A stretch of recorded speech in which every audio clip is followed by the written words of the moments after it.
Deuteronomy chapter 21.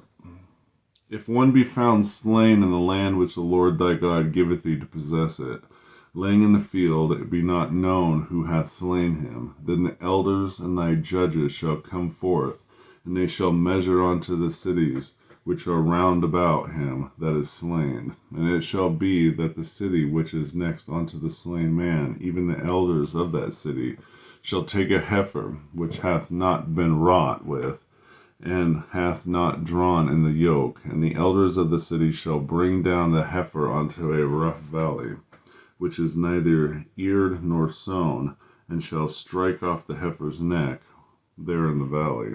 And the priests, the sons of Levi, shall come near, for them the Lord thy God hath chosen to minister unto him, to bless in the name of the Lord. And by the word shall every controversy and every stroke be tried. And all the elders of that city that are next unto the slain man shall wash their hands over the heifer that is beheaded in the valley. And they shall answer and say, Our hands have not shed this blood, neither have our eyes seen it. Be merciful, O Lord, unto thy people Israel, whom thou hast redeemed, and lay not innocent blood upon thy Israel's charge, and the blood shall be forgiven them. So shalt thou put away the guilt of the innocent blood from among you, when thou shalt do that which is right in the sight of the Lord. When thou goest forth to war against thine enemies, and the Lord thy God delivered them into thine hands, and thou hast taken them captive, and seest among the captives a beautiful woman, and hast desire unto her, and thou wouldest have her to thy wife. When thou shalt bring her home to thine house, and she shall shave her head and pare her nails, and she shall put the raiment of her captivity from off her, and shall remain in thine house, and bewail her father and mother a full month. And after that thou shalt go in unto her, and be her husband, and she shall be thy wife.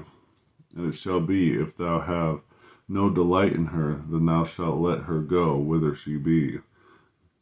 But thou shalt not sell her at all for money. Thou shalt not make merchandise of her, because thou hast humbled her. If a man have two wives, one beloved and another hated, and they have borne him children, both the beloved and the hated, and if the firstborn son be hers that was hated, then it shall be, when he maketh his sons to inherit that which he hath, that he may not make the son of the beloved firstborn before the son of the hated, which is indeed the firstborn. But he shall acknowledge the son of the hated for the firstborn, by giving him a double portion for all that he hath, for he is the beginning of his strength. The right of the firstborn is his.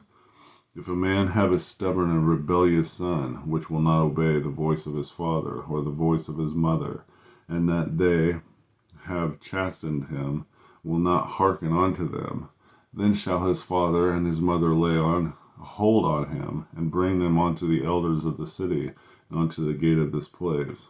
And they shall say unto the elders of the city, This our son is stubborn and rebellious. He will not obey our voice. He is a glutton and a drunkard. And all the men of the city shall stone him with stones, that he die. So shalt thou put evil away from among you, and all Israel shall hear and fear. And if a man have committed a sin worthy of death, and he be to be put to death, and thou hang him on a tree, his body shall not remain all night upon the tree, but thou shalt in any wise bury him that day. For he that is hanged is accursed of God, that thy land be not defiled, which the Lord thy God giveth thee for an inheritance. Deuteronomy chapter 21.